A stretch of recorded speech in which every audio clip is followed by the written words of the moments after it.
Assalamualaikum warahmatullahi wabarakatuh.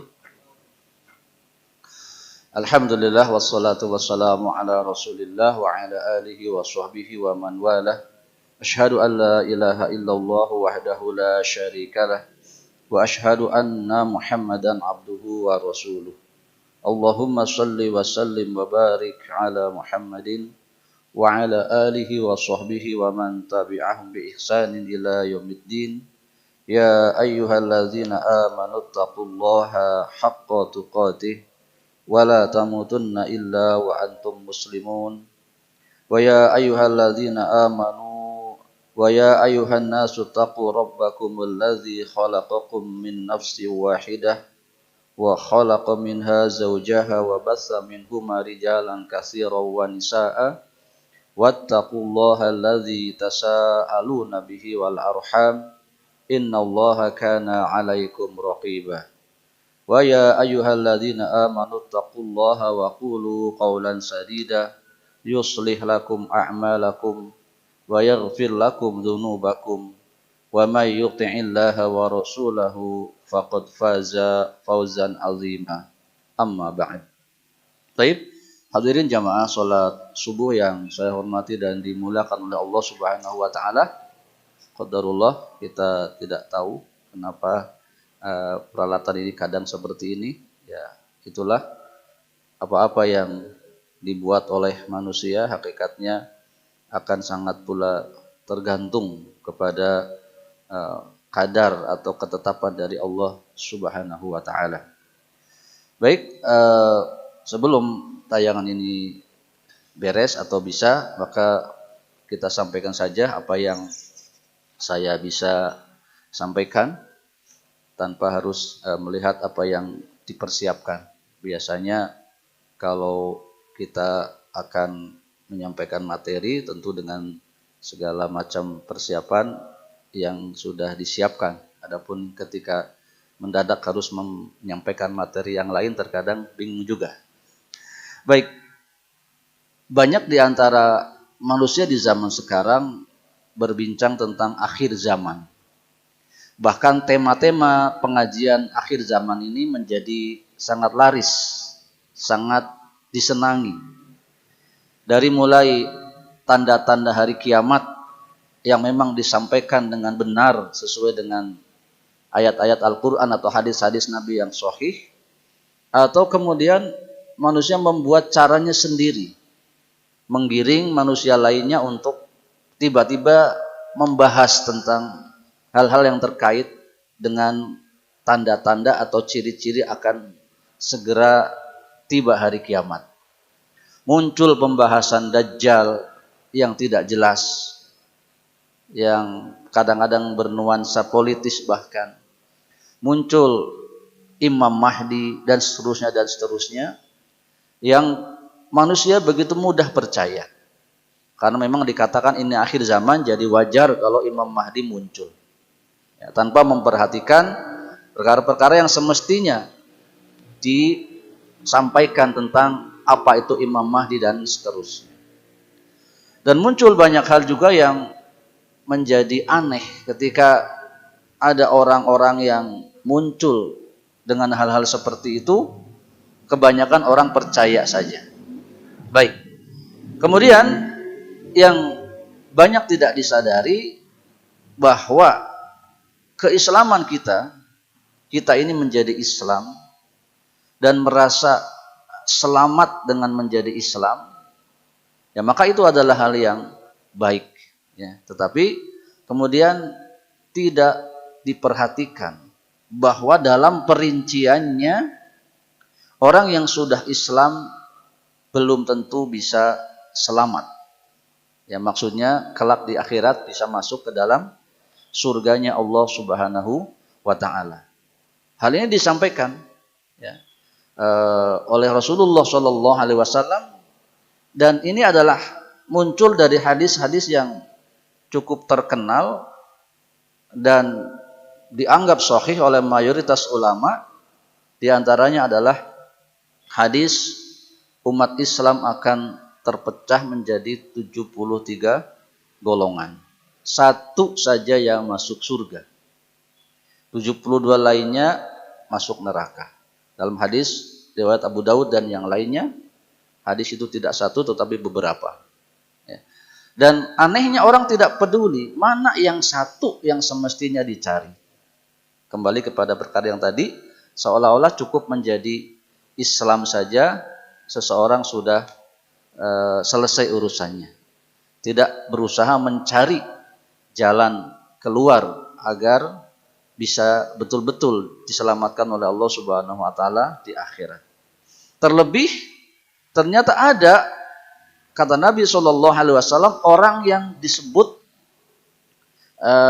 bahkan dirinya yang enggan masuk surga. Ya. Kata Nabi SAW, kullu ummati yadkhulunal jannata illa man aba. Ya. Setiap umatku, kata Nabi, akan masuk surga kecuali yang enggan. Katanya ada yang enggan masuk surga. Ya, maka para sahabat pun bertanya, qalu ya Rasulullah, wa man ya'ba? Siapa itu orang yang enggan masuk surga? Ya.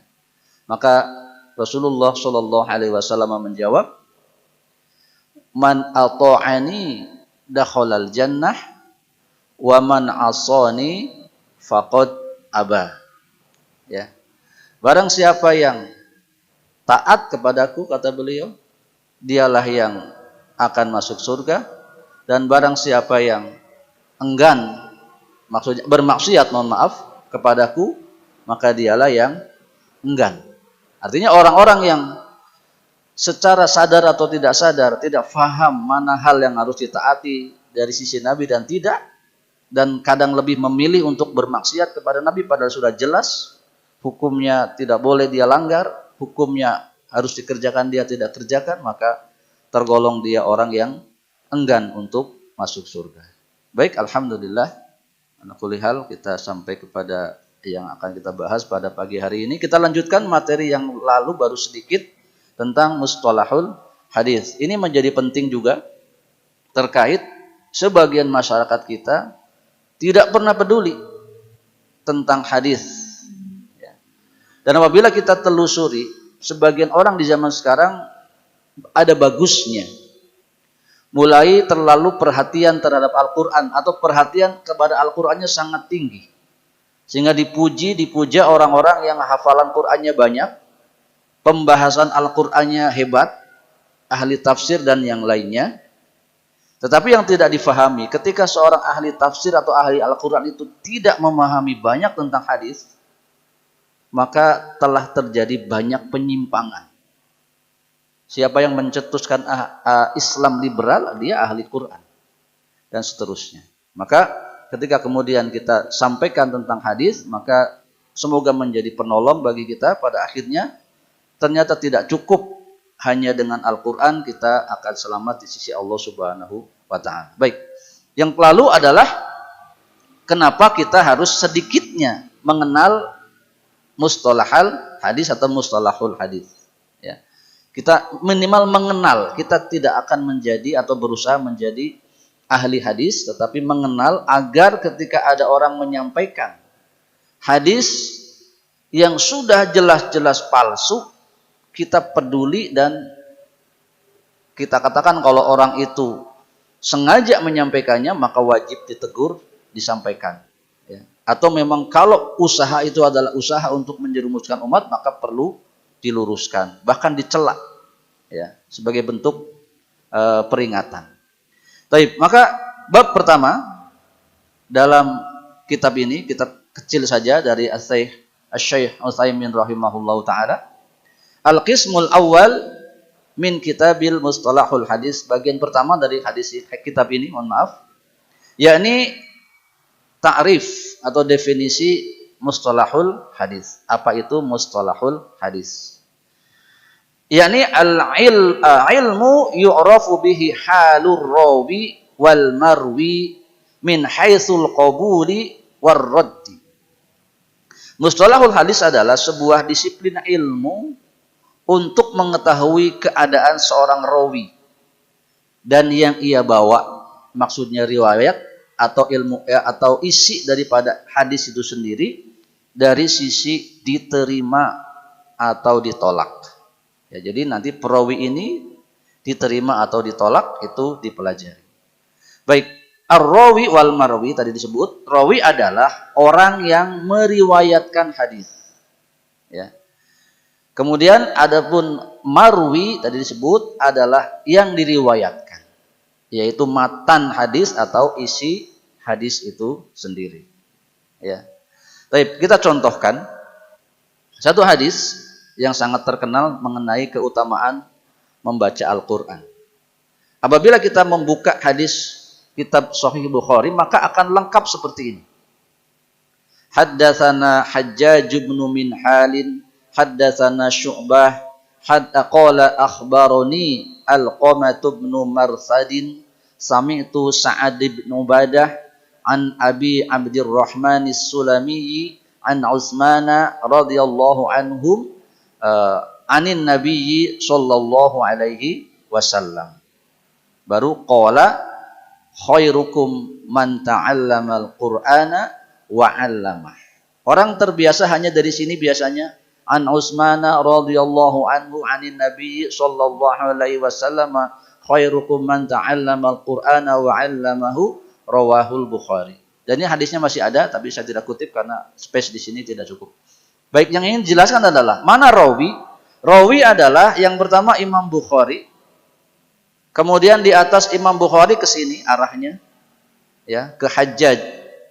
Jadi Imam Bukhari mendengar dari Hajjaj, dari Syu'bah, dari Alqamah, dari Sa'ad, dari Abdurrahman As-Sulami, dari Utsman bin Affan radhiyallahu anhu, kemudian yang mengucapkannya adalah Rasulullah sallallahu alaihi wasallam.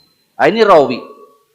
Nah, ilmu hadis sebagian para ahli hadis masa lalu ya, kalau sekarang sepertinya sudah tidak, ini merinci, memperiksa orang per orang ini. Rawi-rawi ini diperiksa dengan sangat ketat ya. Ada namanya ilmu rijal, nanti mempelajari si fulan ini bagaimananya. Sampai diketahui orang itu minimal kesimpulannya lemah apa kuat ya, dan seperti itu. Dan kenapa? Sehingga nanti ketika memang kondisi kelemahannya terlalu, maka perawi itu, kalau kita kata orang kita namanya perawi, tertolak dan hadisnya juga menjadi tertolak atau dhaif ya. Apabila ini semua tidak ada, itu namanya bukan hadis tapi disebut hadis, yaitu hadis palsu, hadis yang tidak ada asal usulnya. Engkau dengar dari siapa? Tidak tahu. Ya, asal usulnya saja tidak ada. Itu biasanya hadisnya palsu disebutnya. Taib. Jadi, nah dari sini ke sini, dari Imam Bukhari sampai Nabi Muhammad SAW, perjalanan ini namanya sanad. Ya. Jadi nanti dikatakan sanadnya sahih atau sanadnya dhaif, atau ada perawi yang sahih, dhaif, atau perawi yang diterima atau ditolak. Itu kalimatnya seperti itu. Adapun marwi ini yang diriwayatkan. Orang-orang ini tadi semua membawakan satu kalimat dari Nabi SAW, yaitu khairukum man ta'allamal Qur'ana wa 'allam. Ini konten hadis.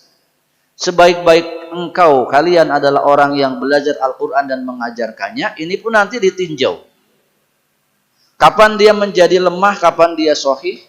Adakah yang pertama, adakah dia bertentangan dengan ayat Quran? Kalau bertentangan, betul-betul bertentangan, kemungkinan nanti zon perkiraan awal adalah hadisnya dhaif. Bisa jadi sahih kalau nanti ada penjelasan lain. Atau apakah hadis itu telah ada nas dan mansuh? Apakah Nabi pernah berkata yang lain yang merubah kalimat itu sehingga ada dua hadis dengan konten yang berbeda? Itu nanti diperhatikan. Juga kalau nanti ternyata hanya satu hadis yang kemudian betul-betul bertentangan dengan Al-Quran, tidak ada penjelasan lain, bisa jadi hadis tersebut tertolak atau menjadi dhaif. Baik, itu bagian awal yang harus kita ketahui. Istilah-istilah dalam ilmu hadis, ada rawi atau bahasa kitanya perawi ya. yaitu orang yang meriwayatkan hadis. Ketahuilah tidak hanya satu, misalkan hadis riwayat Al-Bukhari, nanti di atasnya itu sampai kepada Nabi minimal 1, 2, 3, 4, 5, 6, ada 6 orang atau kurang dari itu. Ya. Tapi adapun marwi adalah isi hadis, biasa disebut matan hadis. Yaitu kalau bahasa anak sekarangnya konten, isi daripada hadis tersebut. Tapi faidah, yaitu faidah itu apa? Ya, kebaikan yang kita dapat dari mempelajari ilmu hadis. Ma'rifatu ma yuqabbilu wa yuraddu minar rawi wal marwi, ya. Jadi bisa tahu ada rawi yang ternyata bisa diterima dan ditolak, demikian pula jadi tahu ada riwayat yang diterima dan ditolak, sehingga nanti tidak menjadi aneh. Kan yang menyampaikan fulan ulama besar. Ya, kalau yang disampaikan ternyata sesuatu yang tidak benar, ya wajar saja kalau tidak diterima atau ditolak. Ada orang biasa menyampaikan, di antara kita termasuk saya menyampaikan, riwayatnya sahih, bagus, jelas, ya wajib diterima. Nah, jadi karena sudah tahu, jadi tidak aneh kalau ada kemudian tiba-tiba seorang dicela gara-gara membawakan hadis yang tidak benar. Karena memang pembahasannya ada. Taib.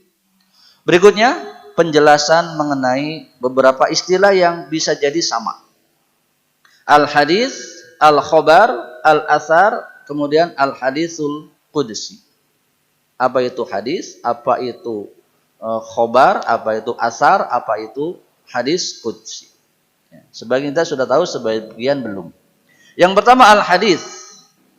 Al-haditsu huwa ma udhifa ila nabiyyi sallallahu alaihi wasallam min qaulin aw fi'lin wa taqririn aw wasifin. Ya.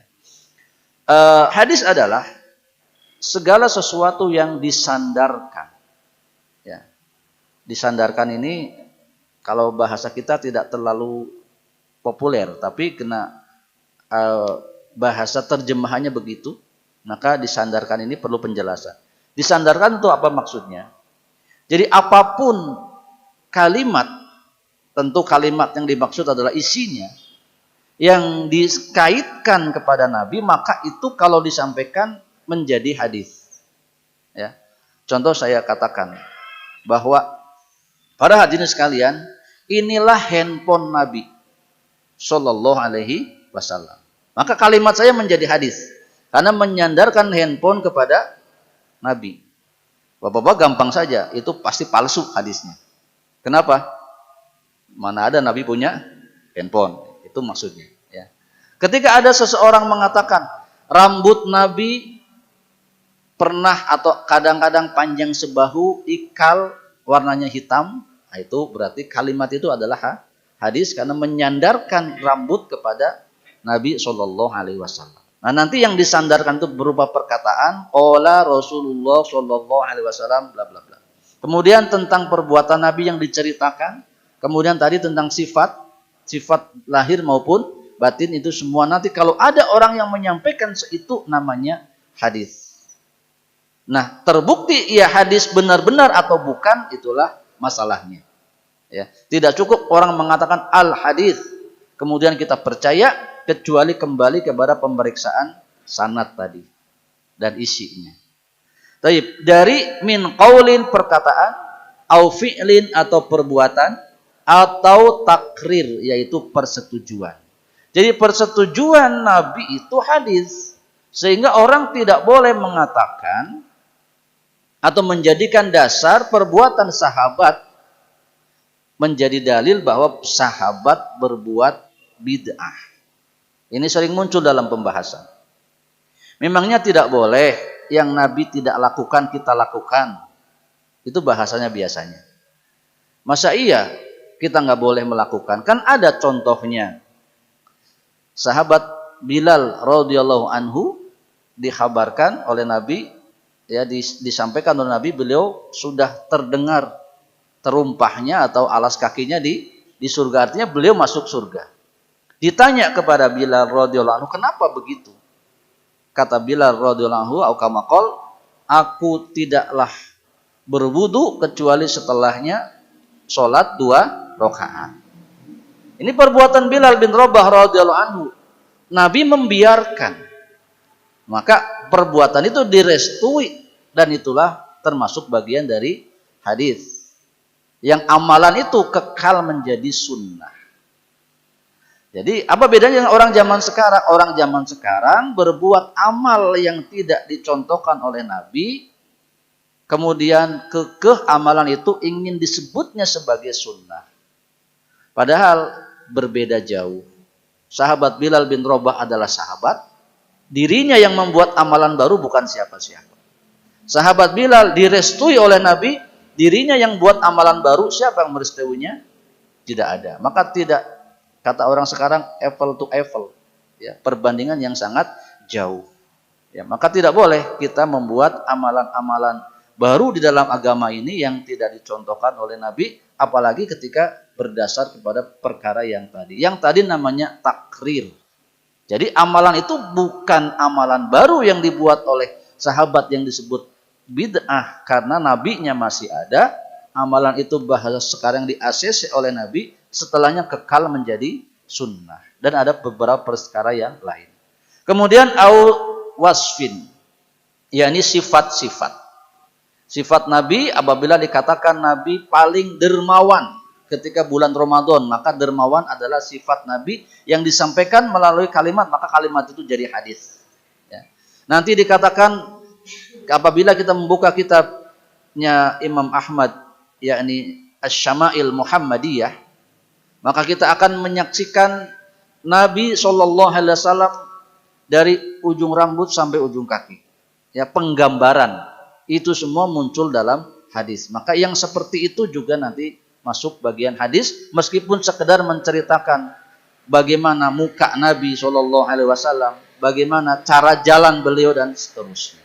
Itu namanya bagian dari sifat yang apabila berita itu sampai kepada kita di masa sekarang, maka berita itu tetap disebut atau juga disebut hadis yang dari kesemua sandaran-sandaran kepada Nabi ini pada akhirnya akan tetap menjadi hadis dan nanti definisinya perbedaannya nanti ada hadis-hadis yang dhaif dan ada yang sahih.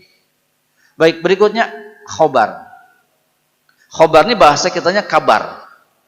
Jadi nanti tergantung kepada siapa ia disandarkan. Ya, apabila disandarkan kepada Nabi maka dia hadis. Apabila disandarkan kepada para sahabat nanti disebut athar. Apabila kepada kita kadang-kadang hoax. Jadi karena apa? Beritanya nggak benar ya. Nah, itu. Taib. Bimakna hadis, khobar juga bermakna hadis. Biasanya nanti ketika menyebut khobar ahad atau khobar mutawatir, kalimatnya menggunakan khobar, tidak menggunakan hadis. Intinya sama. Kalau disandarkan kepada Nabi, qila al khobaru ma'udifa ila nabiyyi sallallahu alaihi wasallam wa ila ghairihi. Disandarkan kepada Nabi atau kepada yang lainnya, fayakunu a'amma minal hadisu wa ashmal. Tetapi kondisinya lebih umum dan lebih luas. Maksudnya kepada siapapun khobar ini bisa disandarkan. Tetapi kalau disandarkannya kepada Nabi berarti itu hadis. Baik.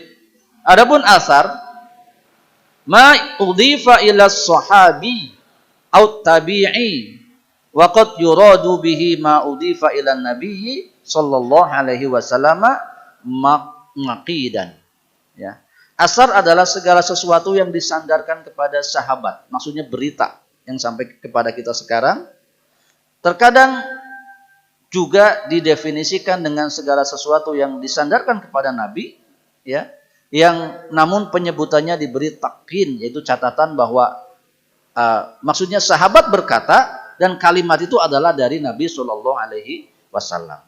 Catatannya seperti itu. Kita contohkan saja di sini lebih mudah. Qala Abdullah bin Mas'ud radhiyallahu anhu.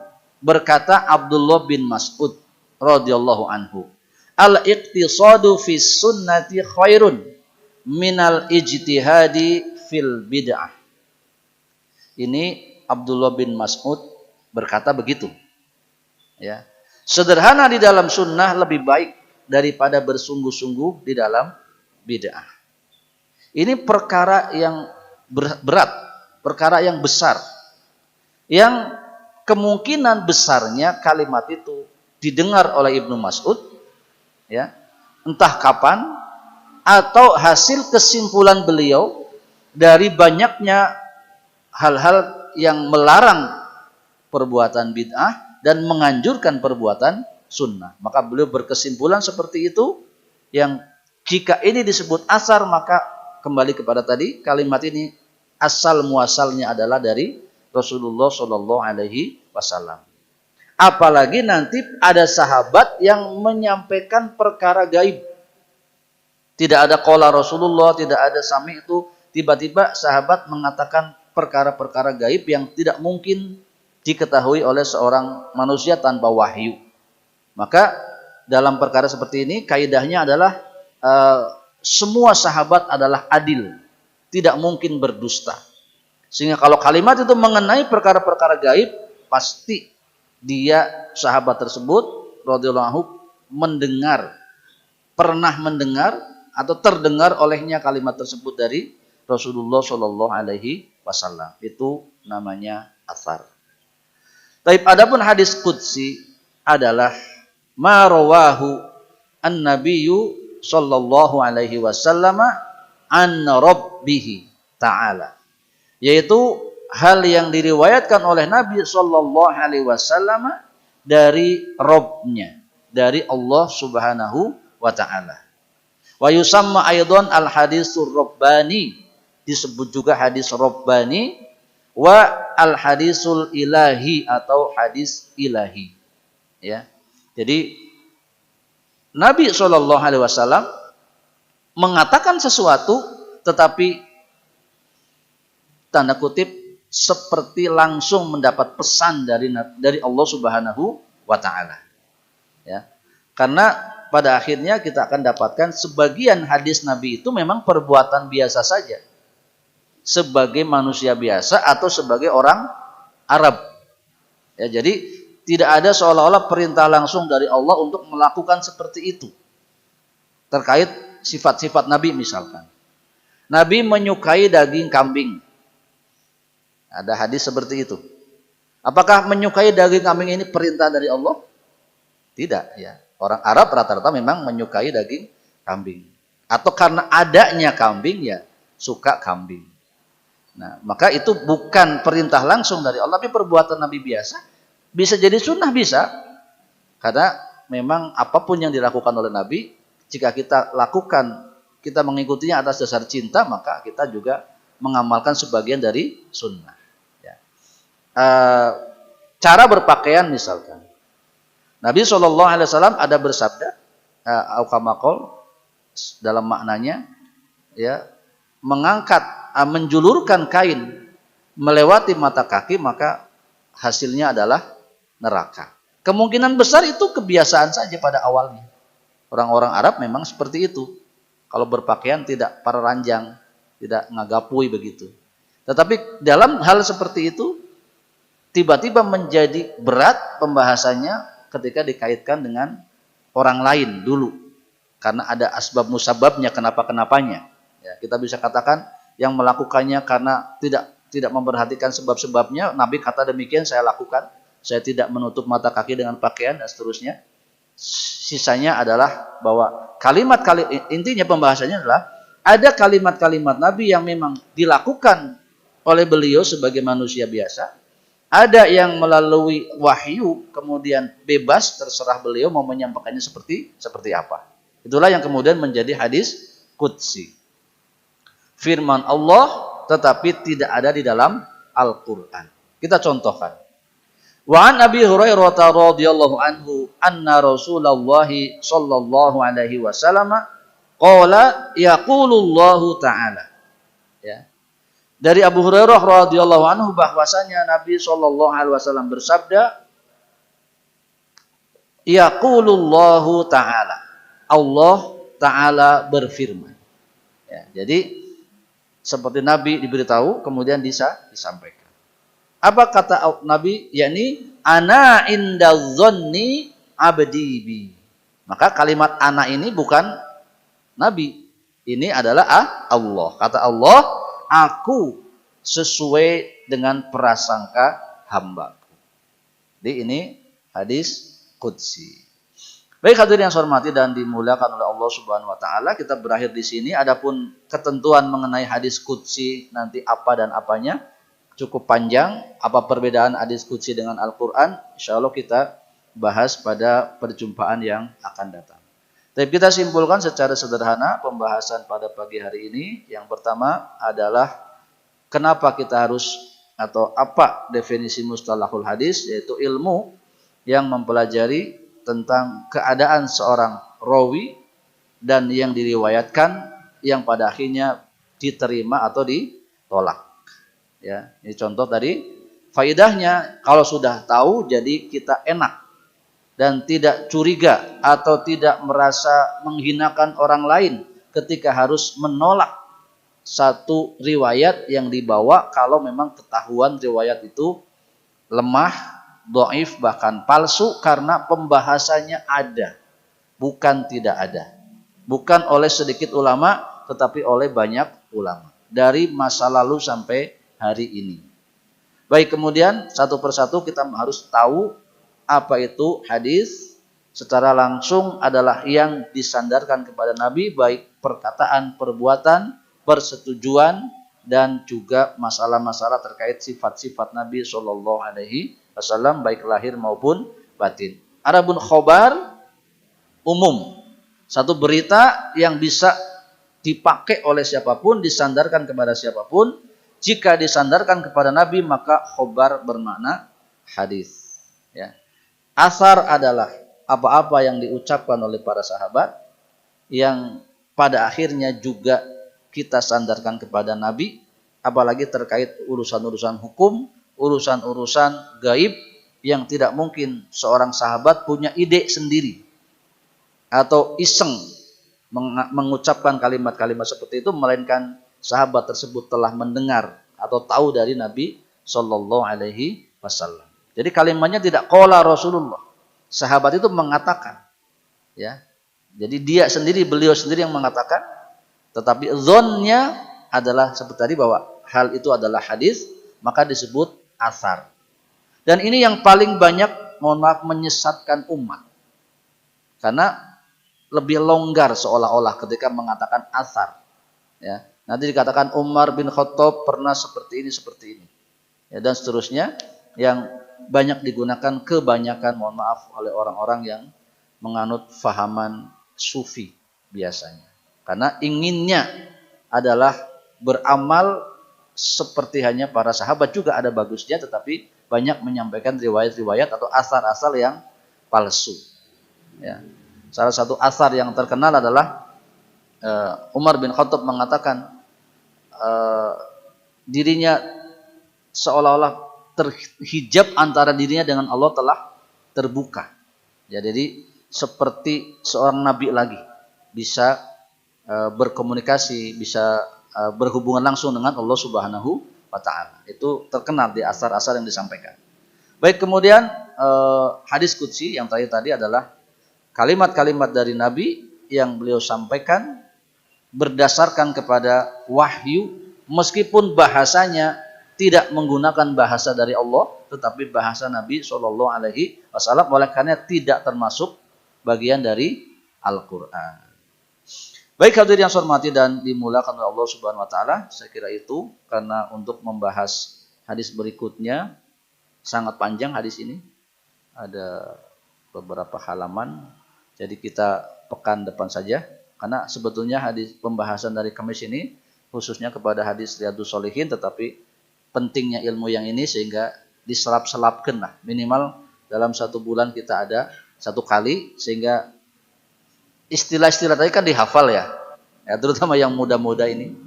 Istilah, ya istilahkan dalam tempo 1 bulan kita ada yang diingat. Ya, minimal hadis itu apa. Ya. Tidak harus dengan bahasa Arabnya. Nah, jika hal ini diperlukan, slide ini diperlukan, ya silakan Jadi minta kepada saya. Nanti saya berikan dalam bentuk PDF ya. Dan persis seperti ini untuk media pembelajaran. Jadi segera itu dan sebelumnya saya betul-betul sangat memohon maaf keterbatasan saya dalam menyampaikan ini semua proses belajar. Jadi kita sama-sama belajar. Jadi kalau ada yang keliru, jangan segan untuk diluruskan atau meluruskan saya. Ya. Intinya saya kalau tidak belajar juga tidak berkembang dan belajar yang paling mudah adalah dengan menyampaikan. Jadi apa yang saya tahu sedikit banyak saya sampaikan meskipun kemungkinan besar masih ada kekeliruan ya silakan ditegur langsung bisa. Kalau segan melalui WhatsApp atau media lainnya juga silahkan. Dan ini ditayangkan di YouTube, jadi bisa langsung berkomentar juga di tempat tersebut ya, untuk mengkritik atau mengoreksi apa yang salah dari apa yang saya sampaikan. Demikian akhir dari kajian kita. Semoga kita semua mendapat pahala dari sisi Allah Subhanahu Wa Taala, manfaat dari ilmu, dan tentu saja kemudahan di dalam beramal dan istiqomah di dalam mengamalkannya. Saya tutup. Subhanakallahumma wa bihamdika asyhadu an la ilaha illa anta astaghfiruka wa atubu ilaik. Assalamualaikum warahmatullahi wabarakatuh.